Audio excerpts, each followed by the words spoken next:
Hey, what's up, everybody? It's Corbett Code here, bringing you Madden Monthly, the October version. Coming to you a little late in the month, but no matter, at least we get it out here. And this video is all about how to be the best at completing sets, doing it in the smartest way possible, as well as becoming a Quicksell master. So that being said, you come across a lot of cards in MUT, obviously, whether you earn it by buying a pack or by completing challenges.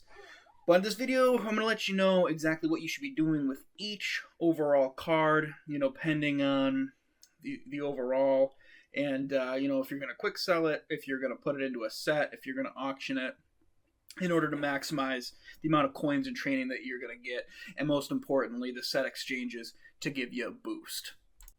So, as you may have noticed, the very first thing I do with when I get every player card, at least when I started this game, a couple months ago, was check to see if it was valid for the Barry Sanders set, or not the Barry Sanders set, excuse me, but the player set corresponding to the Barry Sanders set. So, whether it's the Troy Vincent or the Covert or whatever.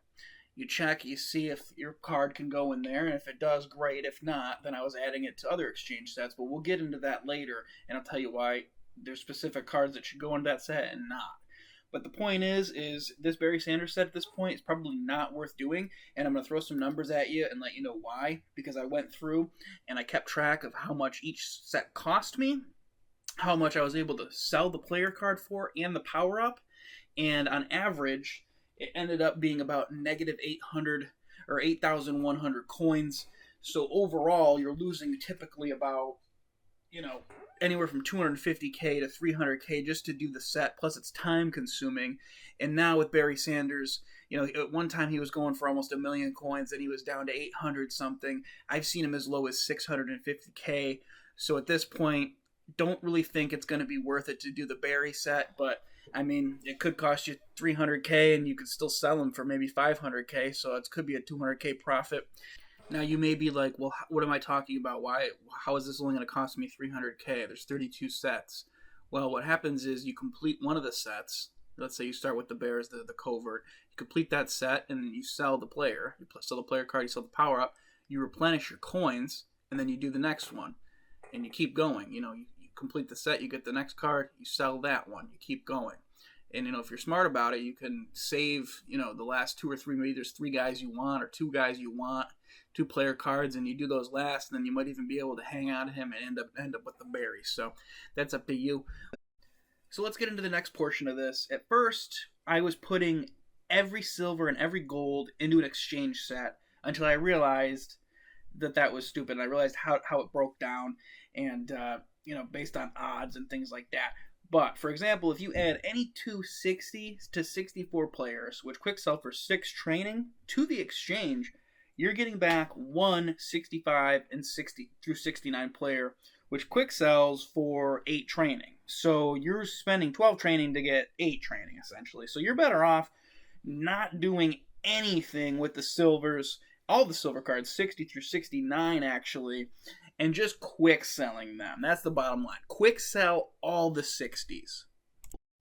Now, when it comes to golds, I used to think, let's rock and roll. No.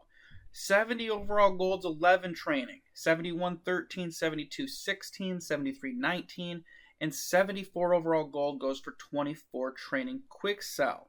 Now, if you complete the set where you add 3 of any of those, even if you add the 3 of the lowest ones, you're essentially getting back. I mean, you could get lucky, but it's just not worth it based on the odds. So my advice is to quick sell all 70s through 74s. That being said, and by use of typical obvious mathematics and odds, quick sell everything else besides 75s, 80s, and 85s. 75s, 80s, and 85 overall cards give you great odds to gain training, where the remainder of the cards, being 76, 77, 78, and 79, as well as 81, 82, 83, 84, as well as 86 and up to wherever it is, because we can't exchange 90s. So those cards will cause you to lose training. So you want to just add the 75s, the 80s, and the 85s to the exchange sets, and by doing so, you will maximize your training, and that's the way to do it. I mean, if you want to auction those cards, of course, or quick sell them, that's up to you, the middle cards. But it's all very exciting. And here's a look at my upgraded team, and that's Madden Monthly October. I'll see you in November. If you haven't subscribed, please think about subscribing. That'd be pretty dope. See ya!